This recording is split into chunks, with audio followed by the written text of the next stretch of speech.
Hi, it's Steve from PartSelect. Today we're going to show you how to change the evaporator fan motor on your refrigerator. It's a really easy job. All you're going to need is a 1/4-inch nut driver and a pair of needle-nose pliers. Let me show you how we do it. Now the first step in this repair will be to pull the refrigerator out far enough to get behind it and as well to disconnect the power. Next we'll open the freezer door and remove all of the shelving.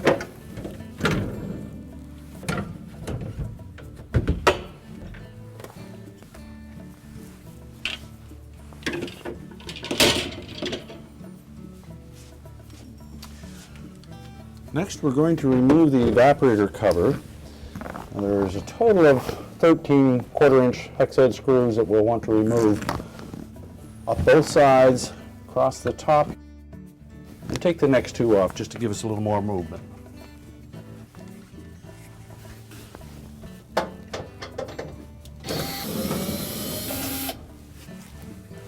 Now with all the screws removed, we can lift up on the upper portion, tilt the bottom of the cover out, turn it sideways, and we can remove it. We now have access to the evaporator fan motor. Now with the cover removed, we have the evaporator motor exposed. So the next thing we'll do is remove the ground wire from the top and the two wires from the motor.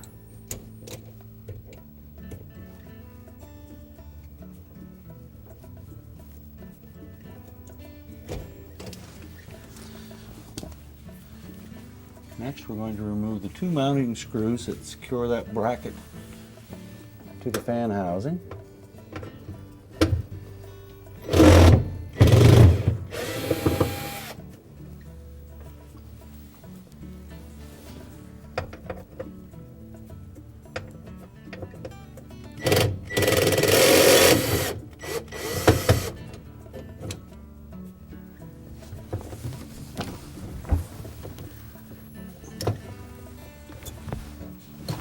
And then we'll just lift the evaporator fan motor right out.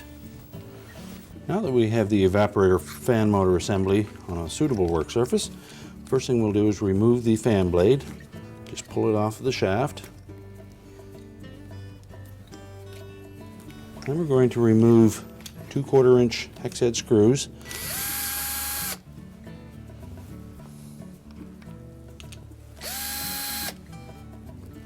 That will separate the front half of the bracket. So you just pull that off and pop the motor out through the back.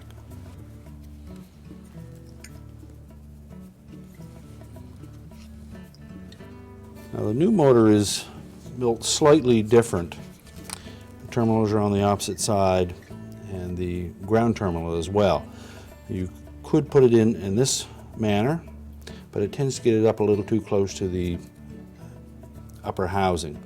So what I would suggest we do is remove a single Phillips screw here that holds the ground terminal, and we'll move that over to the other side. Just remove the one screw first and then reinstall it to hold the motor together.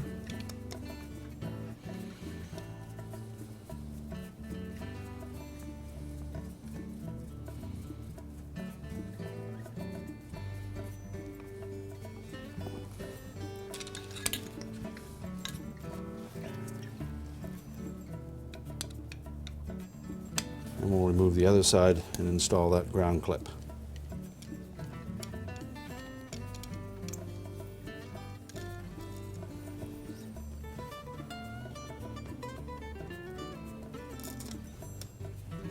And we are going to point it away from the windings of the motor, so we'll point it straight out.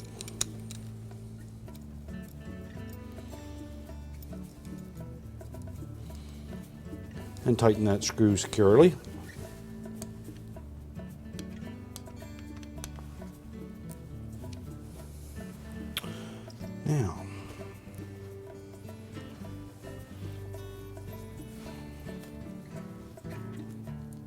Now the motor will fit into the existing rubber grommet.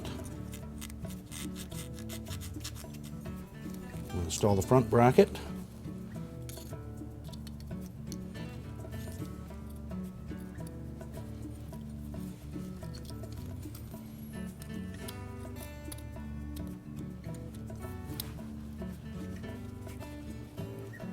Reinstall the 1/4-inch screws.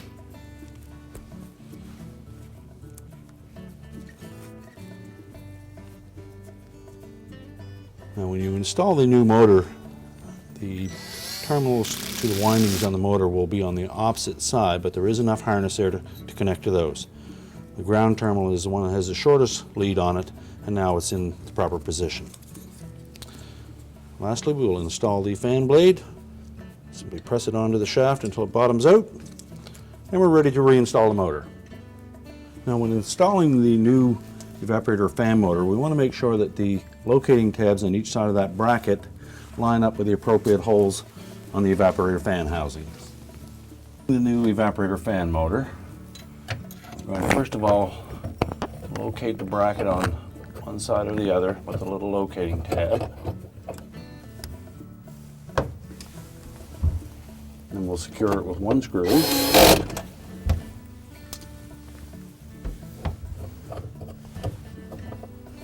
Make sure the other side is lined up properly and secure it. Now, the new grounding tab is in a slightly different position than the original, so you need to bend that out enough to get access to it.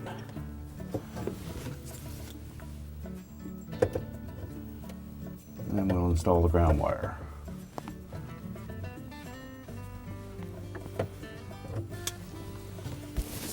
Make sure it fits snugly on the terminal.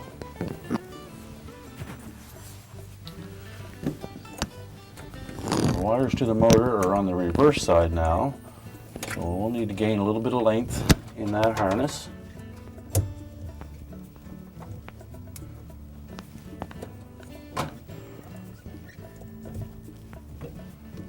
And again, make sure that they're on there snugly. And now we're ready to put the evaporator cover on. Now when installing the evaporator cover, we need to make sure that we hook the top of it over the mounting brackets, but also slide the leading edge up underneath the upper pan.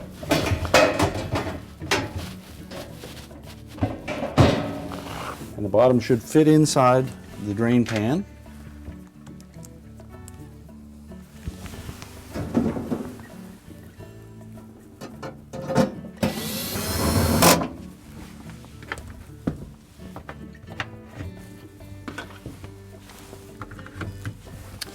Now we're ready to reinstall the shelving.